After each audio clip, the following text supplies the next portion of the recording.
Bismillahirrahmanirrahim. Assalamu alaikum and welcome to a special episode of Diplomatic Enclave. I'm your host, Khalid. But as you very well know, the Kashmir dispute is one of the oldest international disputes in the entire world. It has existed since the last few decades and no resolution seems to be in sight, especially because of the attitude from the Indian side. They don't want to listen to the plight of the Kashmiris. They don't want to listen to their right to self-determination. They don't want to give them the right of plebiscite.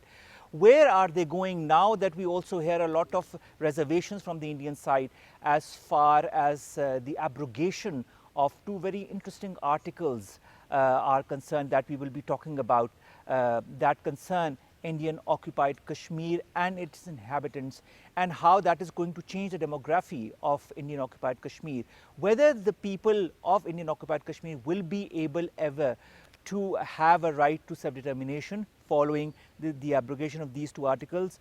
We have a very interesting panel of parliamentarians to discuss that and much more, and to have an open-handed view, a very frank one-on-one point of view of what they feel is going to be the future of the Kashmir dispute and what Europe also thinks of the whole dispute between Pakistan and India. Because at the end of the day, more than India and Pakistan, it's about the people of Indian occupied Kashmir. Now, let me introduce them to you. My guests for this first half of the show. On my very left is Mr. Shaffaq Mohammad. Mr. Shaffaq Mohammad is a member of the European Parliament. You have been a magistrate in Sheffield since 2003 and you've been associated with Sheffield ever since. Thank you very much, Shaffaq Saab, to have given us the time. Next to him is Mr. Richard Corbett. Mr. Corbett is a member of the European Parliament as well, and you're a leader of the Labour Party in Europe as well. Mr. Corbett, thank you very much to have joined us for this show. And last but not the least is Mr. Raja Najabat Hussain. You're the chairman of the Jammu and Kashmir Self-Determination Movement International. Thank you very much, Mr. Najabat Hussain. This is not the first time that we are talking on a show that concerns Kashmir, and thank you very much for have given us the time. So let's begin with you, Shaffaq Saab. Shaffaq Saab, we hear a lot of argument nowadays, a lot of apprehensions from people in Indian occupied Kashmir and also internationally about the so-called abrogation of Articles 35A and 370. How much of that is true in your point of view? Look, I mean, people are suspecting that what the Indian government's trying to do is to change the demographics. They're trying to change the facts on the ground. So maybe they think that at some point the plebiscite is inevitable. So therefore, rather than resist it because of international pressure, they'd like to change the facts on the ground, that therefore the people that are living in Kashmir as and when that vote takes place may well be people that will be more sympathetic to their point of view, which is to remain in India. My view is, look, we are clear who the Kashmiri people are. They're the ones that have lived there for historically, whose parents, grandparents are Kashmiri. If you bring in settlers, because that's what they'll be, and Kashmir is a disputed area, therefore setting up these settlements will be illegal under international law, just as settlements in the West Bank are illegal. You know, the fact that they are there doesn't mean that they can stay. As far as I'm concerned, this changes will actually put things back, and I'm already worried about the issues that this could create further violence in the region, in the sense that Kashmir has always had this special status within the Indian constitution, and to water this down at this crucial point for me is really concerning. And no doubt I'll be watching this situation not just while I'm here in Pakistan, but once I go back to Europe and to the United Kingdom where I live. All right, Mr. Corbett. Now, speaking of the apprehensions of the people of Indian occupied Kashmir, we know that India has deployed many more additional troops in IOK as we speak. More because what people say is what might happen as a result, because people are going to come out on the streets if and when there is, and if it happens, the abrogation of the so-called Articles 35A and 370 that will give, of course, the right to people that are external to Indian occupied Kashmir to buy land. Wouldn't that create a situation, as Mr. Shaffaq also said, just like in Palestine? Well, there are parallels to Palestine, to the Western Sahara, to other cases where countries try to change in an artificial way the demographics on the ground. That's not regarded in international law and in international opinion as a legitimate way of proceeding. So if that is what they are trying to do, I think it would rebound against India in the court of public opinion, international public opinion. But does India really concern itself in the court of public opinion? Or is it has really blinded itself to what people think? Well, that's a good question to put to the government of India, but normally one would have expected this country that aspires to be a member of the security, a permanent member of the Security Council, yet it's failing to respect resolutions of that same Security Council. It presents itself as a country that is secular, multilingual, a plurality of religions, yet what happens in Kashmir is widely seen as a blemish on its reputation. It must also be costing a fortune to send so many troops and maintain so many troops in Kashmir. Exactly. All these are reasons why India in its own interest should reconsider. Mr. Najabat, you've been associated directly, indirectly, of course, since so many decades with the Kashmir movement. You're the chairman of a very important international movement as well for the rights of the Kashmiri people. When you see developments such as these, abrogation of the articles that we are hearing nowadays, with a lot of suspicion by the people of the Indian occupied Kashmir, and also internationally, people are concerned of what this will lead to. Do you feel that India will ever pay heed to international pressure, or is it just not concerned about what is going to happen to the people of Indian occupied Kashmir? It just wants to do whatever it wants to do, and it will. I think in the past, India was not accepting the pressure. India was not accepting the international community, international resolutions of United Nations. But from last 3 years, whatever is happening in European Union, in Britain, in Geneva Human Rights Council, and now with the Prime Minister Imran Khan's tour to Washington, India is trying to diffuse that pressure. That's why they are putting this 370 clause and also Article 35A to show that it's internal issues which will go against India, and India will be openly come in front of the international community that they are not abiding their own constitution as well. If they will abolish that 35 clause, then Kashmiris will be free. They will be not part of India anymore. So they are not realizing that. But as long as international community is concerned and the organizations and diaspora Kashmiris are working on this, we have got a very good friends in the British Parliament, in European Parliament. Regular basis we are coming in Azad Kashmir and Pakistan, and the Pakistani government and Azad Kashmir government is providing us all the facilities wherever we wanted to go, whichever person we wanted to meet. But India has stopped everything. So it is India which is trying to hide a lot of things from the international community, Human Rights Commission, Amnesty International, and the European and British parliamentarians as well. And that's what we are putting pressure on them through these parliamentarians who are friends of not only Kashmiris, but they are friends of India and Pakistan as well. All right, Shaffaq Saab, coming back to you, there's a very important point that kind of began all this movement of putting more troops in Indian occupied Kashmir and the so-called abrogation of Article 35A. That was the meeting between US President Donald Trump and our Prime Minister Imran Khan, in which the US President openly says and declares that the Indian Prime Minister Narendra Modi had asked him to mediate in the Kashmir issue. Following that, there has been uproar in the Indian Parliament. Do you feel that Narendra Modi had in effect said that? And if he did, why is the Indian government backing out of that debate or that request that had been made by Narendra Modi Saab to Donald Trump? There's been a lot of comment in India, but the one person that's not commented is Mr. Modi himself.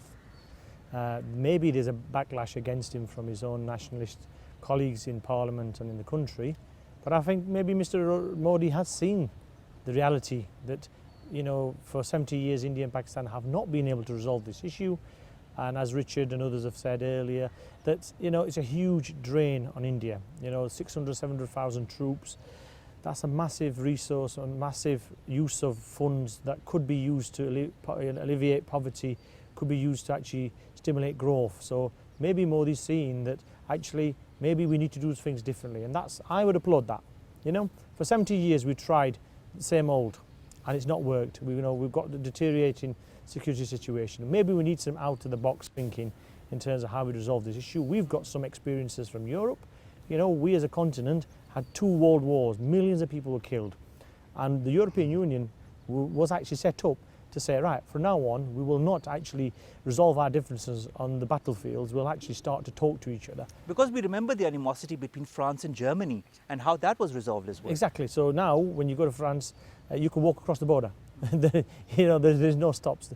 And the French and the Germans, the Belgians, they all intermingle. When we're in that European Parliament, that Parliament's an interesting place. Like you said, I spend a lot of my time in Yorkshire, in Sheffield, in local government, where it's a lot more kind of us and them. But now in Europe, I've noticed that you have to compromise to get things done. And maybe Mr. Modi's taking a leaf out of the Europeans to say, we may have to compromise. And you know what, I think we heard Imran Khan when he first came into post saying if India takes 1 step, then he's going to take 2. And I hope that, this is the way forward. Look, Modi's just been elected, Imran Khan's been in post for a year. When difficult decisions have to be made, often they're made at the beginning of an electoral cycle, not a year before you are to seek re-election. So I think if anything can happen, it's here. So the next 3 months are going to be very, very interesting and important for the future of Kashmir. Now, if Mr. Modi wants to help and mediate, maybe the Europeans should as well. Maybe the European kind of Commission and the parliaments and the committees, maybe we should take a more active interest in what happens overseas. For too long, I think Europe has looked inwards to actually resolve its own issues and differences and not realise the clout it has, the financial clout. Look, we are a single market of 500 million people, the biggest market in the world, bigger than America. So therefore, we can actually use our clout for good, to promote human rights, civil liberties, equality for women, action to tackle climate change. While we sat here in Islamabad here, both India and Pakistan are going to be suffering, if not already, huge issues with water stress.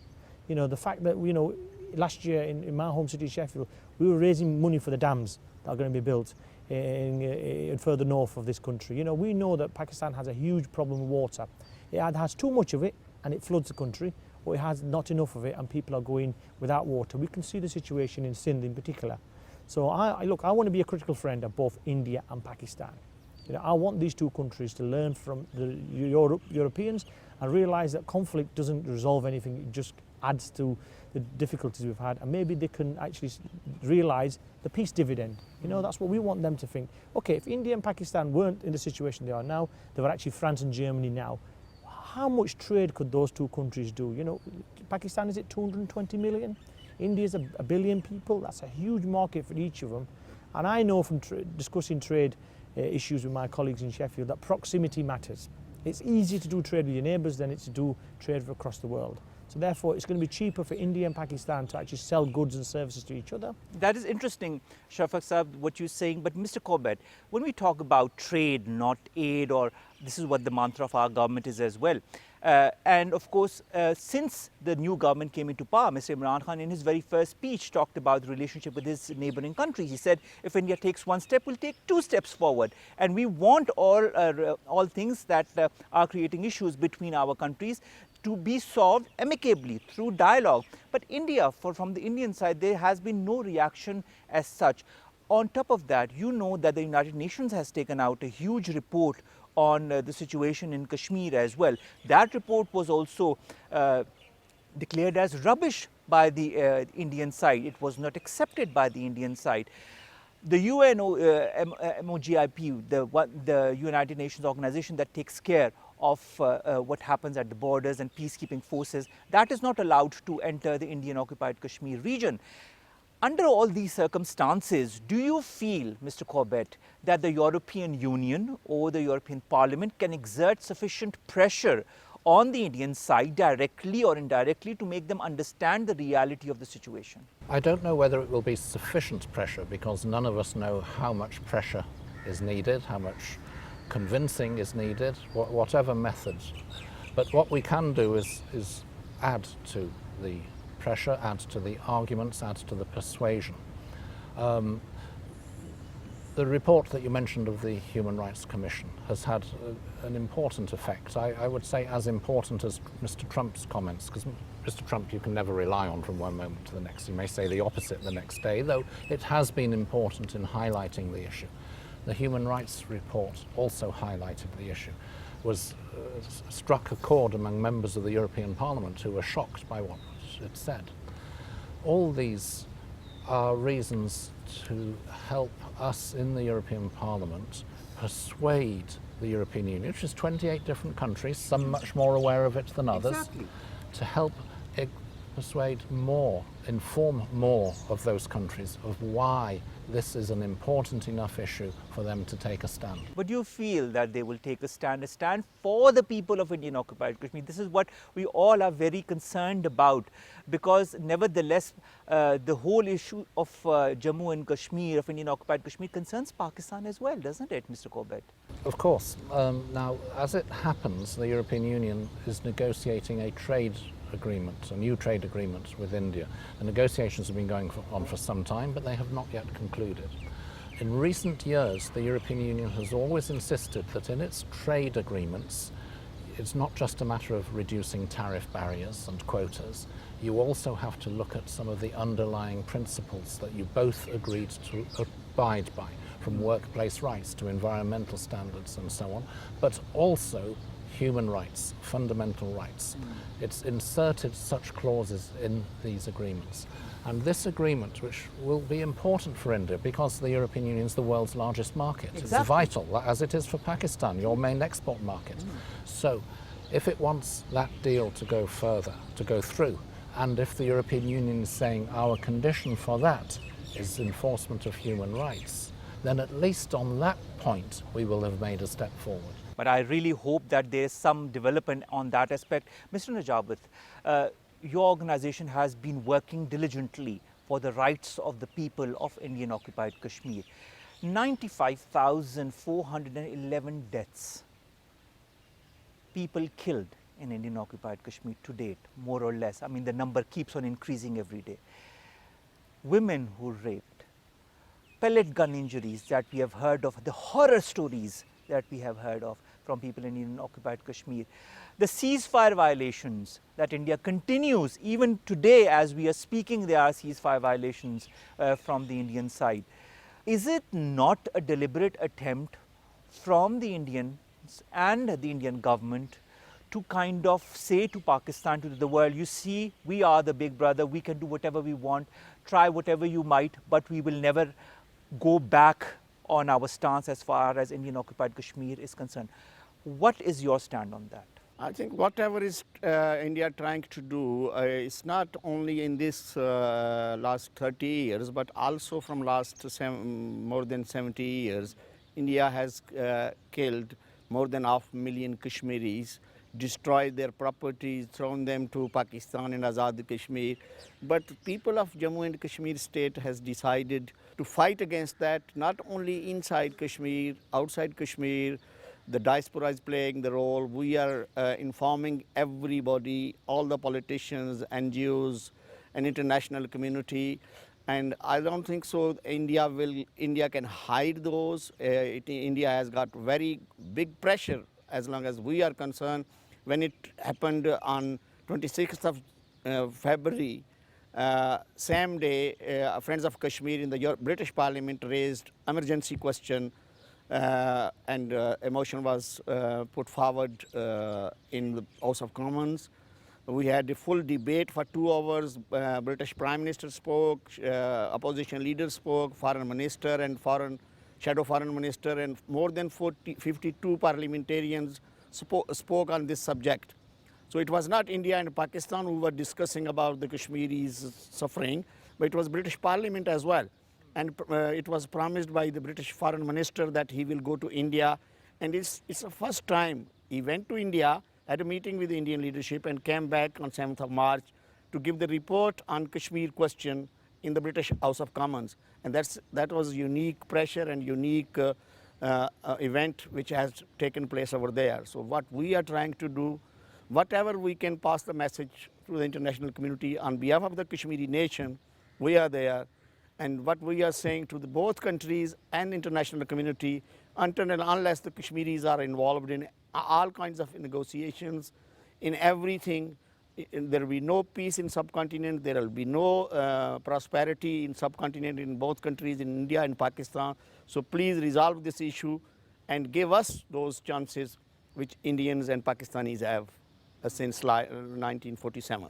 All right, Mr. Shaffaq, also following this uncertainty in the valley, this latest uncertainty, Farooq Abdullah has asked for an appointment with Prime Minister Narendra Modi, and the PDP chief Mehbooba Mufti has requested him to convene an all-party meeting to build a consensus on the issue. Do you feel that there are also internal voices that are sane voices that also want this resolution of Kashmir for the people of Indian Jammu and Kashmir to have their right to self-determination, and will their voice be also heard by the Indian government? Well, I think there needs to be heard. I mean, these people that you just named have either been in government or opposition for the last few years, and there are significant voices for that side of the line of control. And, you know, Delhi can't enforce itself. You know, we've got an issue in Northern Ireland where the Stormont Assembly is being suspended. But, you know, part of that Northern Ireland peace agreement was that home rule.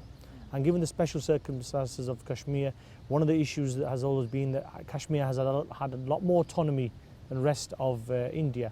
And I think Mr. Modi needs to listen to these leaders. You know, they are the voice of the people. You know, they're obviously seeing the dangers that could happen if things go wrong. You know, the fact that India has sent 10,000 more troops to the region recently on top of what it's already got. Clearly India might be suspecting that there could be more protests, and obviously we know when protests happen that violence erupts and then excessive force is used, you know, and you know this pellet gun thing has made India notorious in the world. I'm not aware of any other government that's using pellet guns to fire at people, not just at the lower limbs, actually above the chest. And we all hear and see the images of people who've lost their eyesight permanently, and that's a scar in India's conscience, you know. The fact that, you know, they say that Kashmir is an integral part of India, then why on earth are you attacking the citizens of that integral part? You know, if that's the jewel in your crown, then you need to actually look after those citizens. You know, they should have equal rights. The people in Srinagar should have also equal rights as the people in Delhi, Mumbai, you know, Calcutta, elsewhere. You know, if that's what it is. You know, we in Europe, you know, pride ourselves on equality. Equality for women, equality across different races. But it seems that, you know, there's different rules. And we've seen this in the past. You know, in South Africa, when there were different rules for different groups of people within one country, we used to call it apartheid. And there was an absolute worldwide backlash against it. And ultimately, that government in South Africa had to change its ways. And maybe, you know, Mr. Modi needs to realise that he can't just turn and, you know, tear up the constitution and bring in new rules so he can change the demographics on the ground. I think what he needs to do is realise he needs to work with the Kashmiri leadership, but more importantly, win the confidence of the Kashmiri people, because without it, there can't be any peace and stability in that region. And similarly, you know, this part of the world, we look at it from the West as being really strategically important. India and Pakistan are a crossroads between the Middle East, China. You know, a third of the population of the world actually lives here. Exactly. And if peace prevails in this region, then it will be excellent for both countries. If we got peace here, we would be able to lift millions of people out of poverty. The tens of millions of pounds that India and Pakistan spend on military arms, we could do with, you know, building more dams, having proper schools, educating our girls, you know, giving better medical care, both on this side of the border, but also across that side of the border. And, you know, we've kind of been looking at thinking outside the box in the sense of, you know, we in Europe are free movement. So we have our borders, the French border, the Belgian border, but the people can go, travel, no restrictions. You know, I know that significant religious sites for the Sikh community exist within Pakistan. And Kartarpur is a real good example of that. And that is also something that has been initiated by the current government. Oh, it's brilliant. You know, I can't tell you, the Sikh community in my part of the world and right across Britain are so overjoyed by the initiative there of just visa-free travel. You know, I know that people used to long to just to look at that temple, and they used to look at it through binoculars. And now the reality is, when the likes of Mr. Sidhu came here, when Imran was being sworn in, and the fact the realities are that border, that corridor will be open, I think will be a positive for both the relationship between India and Pakistan. And we need to open corridors in Kashmir. You know, we want to see people from both sides. Now we see on YouTube videos the crazy situation where families are shouting at each other, congratulating them on weddings over the rivers, especially in Neelam, I think I've seen it, where there's a river, you know, fast flowing river, and people are shouting at each other, Mubarak or whatever. I'd like them to be able to go across those borders. You know, I've seen images where Indian soldiers are giving mitai to Pakistani soldiers on the bridges. Now we could build upon that goodwill between the sides and say, yeah, of course we'll maintain peace and security, and we'll have soldiers there to make sure it's security, but let the people go to and fro. We need confidence building measures. That's what this region requires. Mr. Corbett, confidence building measures is a very interesting point that Mr. Shaffaq has pointed out. Now the thing is, confidence building measures when it comes to Pakistan, we've always tried to build on them. We've tried to initiate talks with India. We've tried to invite them on different fora, whether it be SARC or others, but they've always tried to jeopardize it one way or the other from the Indian side. Now when you talk about the will of the people, the backlash from the world when it comes to the apartheid which happened in Africa, like Mr. Shaffaq said, do you feel that the backlash from the world is as strong when it comes to all that is happening to the people of Indian occupied Kashmir? Or should there be more pressure exerted on India?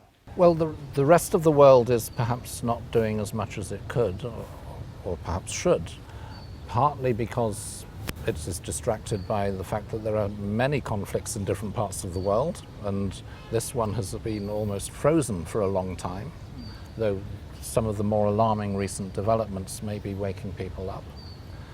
There's also the fact, in terms of, we keep on saying what can India do and what should India do, there's perhaps one thing that Pakistan can do on its side, which we've noticed in the last few days. The report of the Human Rights Commission is rightly critical of India. It also has a few criticisms addressed to the Pakistan side. Pakistan should take the moral high ground and act on those criticisms and recommendations. For instance, the access of the High Commission for Human Rights itself and bodies like Amnesty International to Azad Kashmir, Pakistan has said, yes, fine, as long as India is doing the same. Why put that condition down? Why not say, we have nothing to hide? And Raja Najabat Hussain Saab, now Jammu and Kashmir Self-Determination Movement International is, talks, it's in itself of what it is doing. It is talking about the self-determination of the people of Indian occupied Kashmir. Now, Najabat Saab, this is not the first time that you're in Pakistan with a group of parliamentarians. But this time also it's very important because this time also there are very important parliamentarians that you've brought to Pakistan to show them the Pakistani side of events and how Pakistan feels about what is happening in Indian occupied Kashmir and how India is not paying heed to the Pakistani efforts.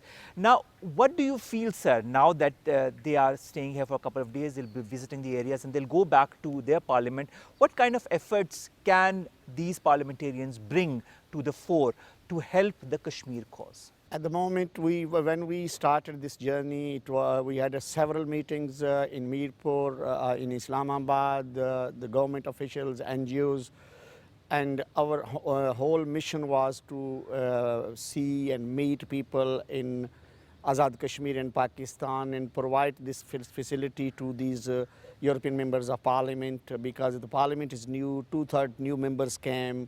Elected in this May elections in the European Parliament, and Britain is maybe leaving from European Union, and we Friends of Kashmir, because Richard Corbett is chairman of Friends of Kashmir group in the European Parliament, and we have decided in last few days that we will hold an international conference sponsored by Richard Corbett and Friends of Kashmir on 11th and 12th of September, and similarly Irina Wiese will organize a human rights conference in October in European Parliament, and we will encourage others to support that, and same time where we will try to invite Pakistani presence there from the government of Pakistan, Indian presence there, the Kashmiris from both sides of control of line, including the diaspora community, which is working on the Kashmir subject in Geneva, in Frankfurt, in Holland, and all other areas. So last time when I brought a delegation of APPG of UK, after visiting Pakistan and Azad Kashmir, they issued a statement, not only a report, but also endorsed the Human Rights Commission's report, report of 14th June of last year, 18th.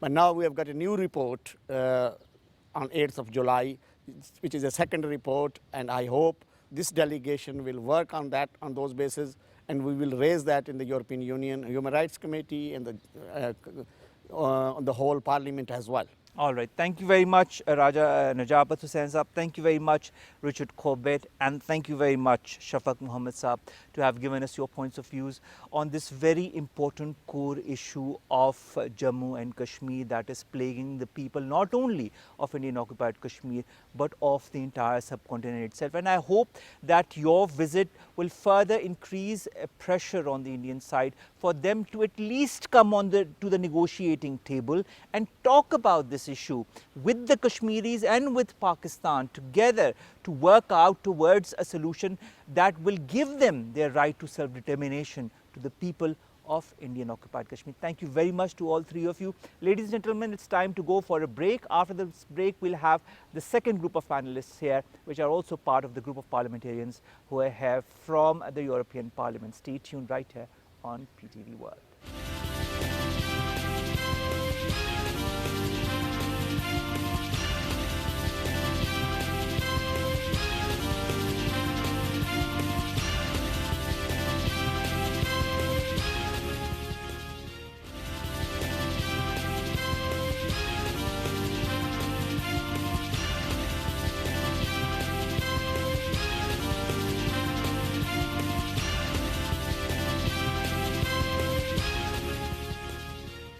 Welcome back. You're watching Diplomatic Enclave. I'm your host, Omer Khalid. But we're discussing the core issue that plagues the people of the subcontinent, that is Jammu and Kashmir.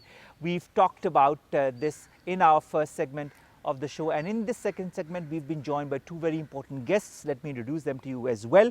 On my very right is Ma'am Irina von Wiese. She is member of European Parliament and she's also a lawyer. Thank you very much to have joined us. And next to him is Mr. Hussain Khan. You're also Chief of Staff of the European Parliament. Thank you very much, Mr. Khan, to have joined us. Now let's begin with you, Ms. von Wiese. The Kashmir issue is something that Pakistan has tried to highlight on different fora, especially at the United Nations, also on different other fora as well. But the international community doesn't seem to pay as much heed to the Kashmir issue as it does to other issues that plague other countries. Why is that so in your point of view? Well, first of all, assalamu alaikum, and thank you very much for having me and also for the hospitality that we've experienced in your beautiful country. This is my first time to Pakistan and I'm very honored to be here. So regarding the Kashmiri issue, you are very right. I think the international community has ignored this crucial crisis for too long. I think this is changing. So we have seen with the two reports from the High Commission for Human Rights in particular, and also the involvement of the United Nations and the European Parliament, who discussed the Kashmir issue in February of this year, that it is now starting to get the kind of attention that really it needs. The reason why I think this is so important is not just because of the human suffering that we have seen, and we have had the opportunity to speak to victims, survivors and refugees from Indian-occupied Kashmir, and have heard some harrowing reports about human rights violations. But apart from this human cost, there is also, of course, the cost to the countries involved, but also the security of the subcontinent, where you have a powder case at the heart between two nuclear powers, and I think we cannot afford to look away and allow the risk of escalation of this conflict. But Mr. Khan, how do you see this whole Kashmir issue? Because let alone think of the people of Indian occupied Kashmir, India is not even willing to come to the negotiating table and talk openly about this issue with the parties involved. Do you feel that adequate pressure has not been put in by the Europeans or by the United Nations or by the fora or India, or has it been that the pressure has been exerted but India is not reacting to it? I think we're seeing a shift. Now, with the visit of Prime Minister Imran Khan to the US, it's been brought to the forefront. President Trump has said that India should be negotiating. They've offered. Whether that's the right options, we are yet to see. The European Union is very much willing to try and resolve this matter. MEP von Wiese is the chair of the vice chair of the Human Rights Committee to facilitate dialogue between the two countries to move forward.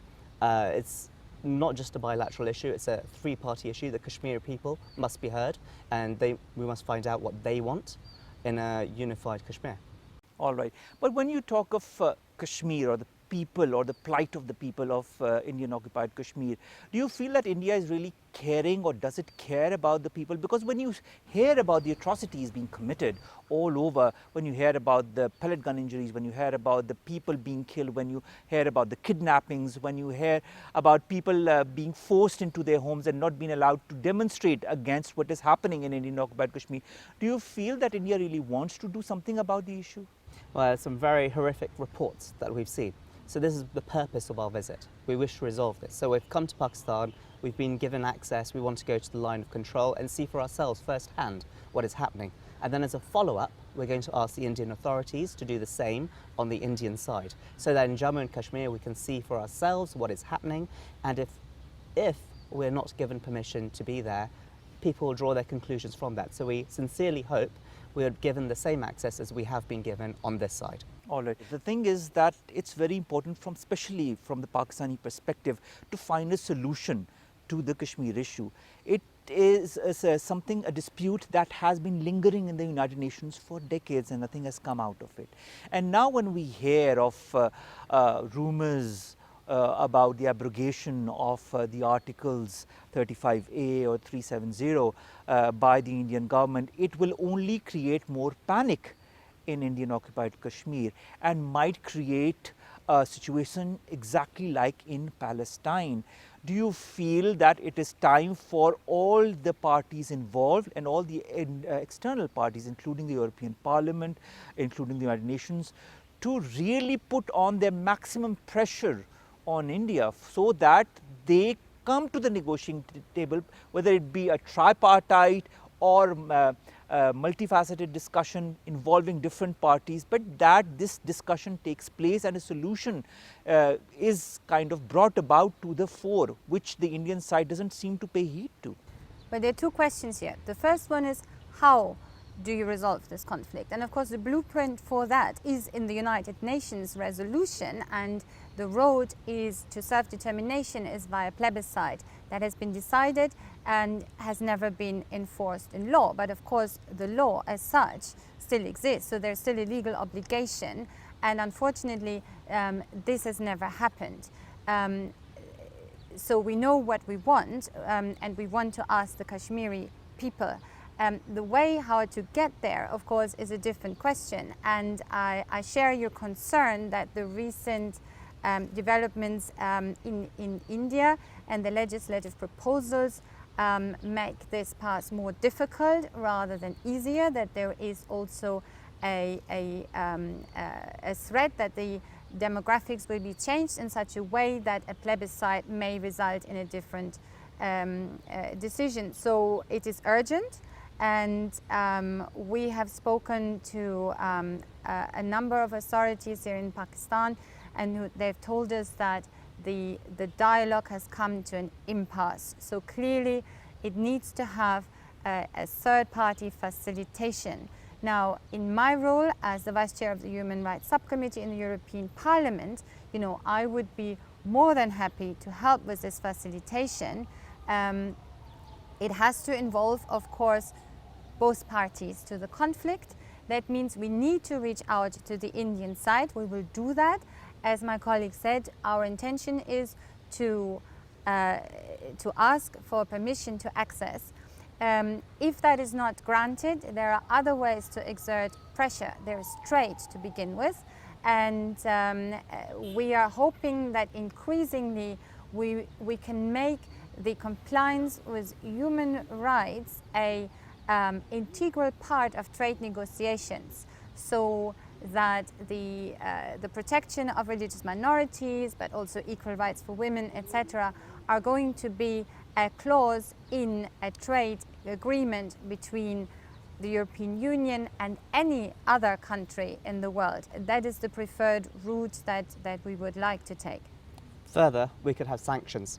If there are people who are causing atrocities, those individuals can be named, and for example, financial and travel bans can be placed upon them from the European Union. That goes beyond individuals, Mr. Khan. It goes to a government. This is not just the work of individuals. But how the individuals who are in charge of those brigades that are doing these actions, to identify them, and that in itself causes pressure on the government. But Mr. Khan, when you talk of a country like India, where there's a huge Hindutva movement that has been in place since the last couple of years, the whole Hinduism of India that has been put to the forefront, when there are minorities that are as important as the Muslims in India, not only the Indian occupied Kashmir, but also other parts of India that are extremely concerned.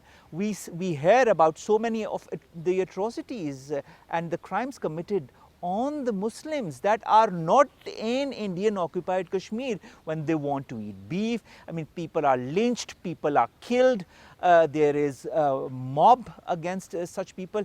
There is a change in attitude, Mr. Khan, as far as India is concerned and its relationship with its minorities. Do you feel, sir, that the European Parliament can also talk to India and the Indian government to change its stance as far as treating its minorities is concerned? Indeed, the European Union has a responsibility to make sure that the rule of law and protection of human rights is all over the world, including India. It's not just Muslims who are being persecuted, it's across the board with, there's been actions against Christians, Buddhists, etc. It's a worrying situation, and most definitely it's something that the European Union would be looking at addressing. But I should add, it is not just a problem in India. Yes. Unfortunately, we are seeing oppression of religious minorities all over the world, and it is particularly true for Muslims and for Jewish communities, to some degree for Christian communities. Look at the situation that we have in parts of Europe, where Islamophobia has become, you know, a real problem, including my own country, the United Kingdom, where extreme right groups have gained significant influence and sometimes propping up governments, and sometimes you know, are actually running the governments. I will only quote Hungary, where, you know, human rights violations are now happening inside the European Union, and of course other countries across the globe. I think it's a worrying trend, and I think we need to call out all the perpetrators against any type of religious minority in the world. Exactly, that's very important. Coming from a lawyer such as yourself and somebody who's chairing the Human Rights Committee, it's very important as well for people around the world to understand the gravity of this extreme rightist movement that has been gaining importance around the world and gaining momentum as well. Now, Mr. Khan, do you feel that people of the world can kind of unite? Do you feel that they have become kind of passive to this whole change in the dynamics of power politics in the world? I'm talking about the extreme rightism that Ms. von Wiese has very rightly pointed out, and of course there are other issues as well. Quite the opposite. I think now people are becoming more political, they're rising up. We're seeing that in the United Kingdom. People are no longer complacent of political parties, tribalism. They're moving across, they want change. They want to see a better country and moving forwards. All right, but Mr. Khan, speaking of change, I mean, speaking a bit about the United Kingdom, what is going to happen post-Brexit? Well, Brexit hopefully won't happen, so it's not a done deal. What we want to do is stop Brexit from happening and remain a part of the European Union, because we are stronger as a team, as one.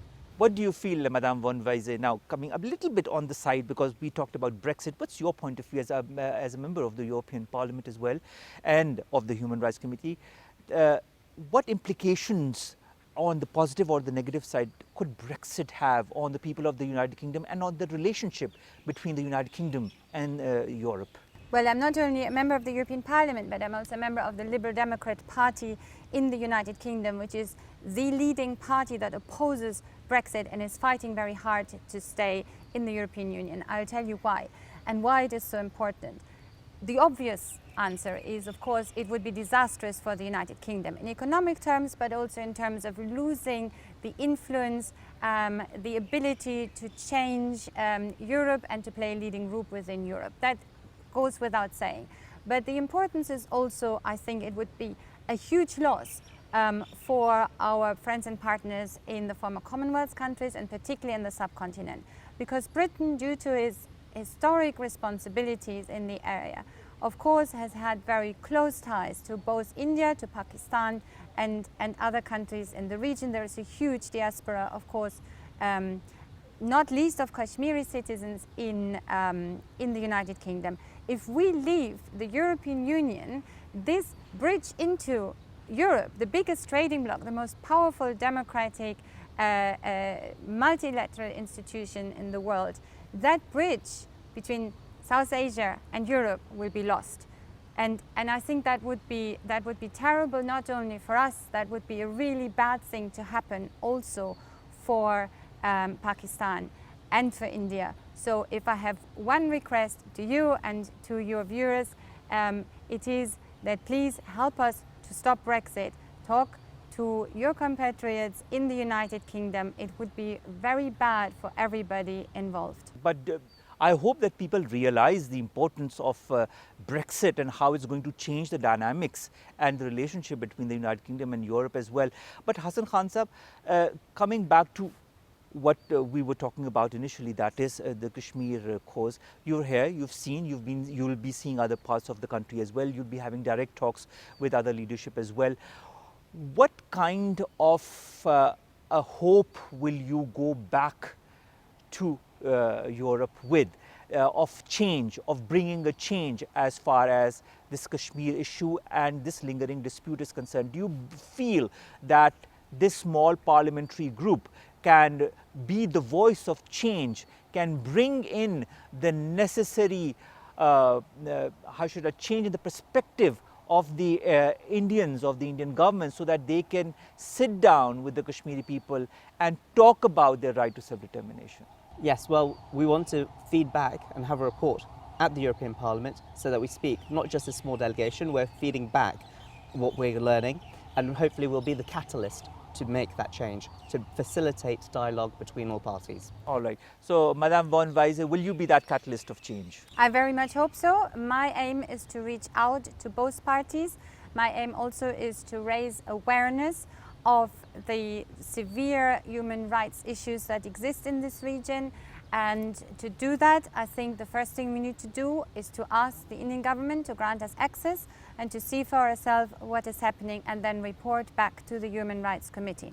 All right. Thank you very much, Madame Irina von Wiese, Member of European Parliament and of course Member of the Foreign Affairs Committee as well. Mr. Hussain Khan, Chief of Staff of the European Parliament as well, to have given us your points of view about the situation in the Indian occupied Kashmir and also about Brexit, because these are two important issues for us. The Indian occupied Kashmir gains more importance because it plagues the people of the subcontinent and it plagues people of Pakistan as well, because we are equally concerned about the people and the plight of the people of Indian occupied Kashmir. Ladies and gentlemen, this brings us to the end of this very important program on Indian occupied Kashmir. We did touch on Brexit as well, but the emphasis of course was on the plight of the people of Indian occupied Kashmir. We hope, we pray that the efforts of this delegation of the European Parliament will bring fruit, will bring a change in the mindset of the Indian government, and if not, it will be the catalyst, it will be one of that push so that it can put pressure on the Indian government so that they can change, or they are able to change, or their policies as far as the people of Indian occupied Kashmir and their right to self-determination is concerned. Do not make Indian occupied Kashmir another Palestine, because then it would be disastrous. So, Khalid, but busy farewell from this interesting and important episode of Diplomatic Enclave. We'll be seeing you next time, same place, same channel. Take care of yourselves. Allah Hafiz.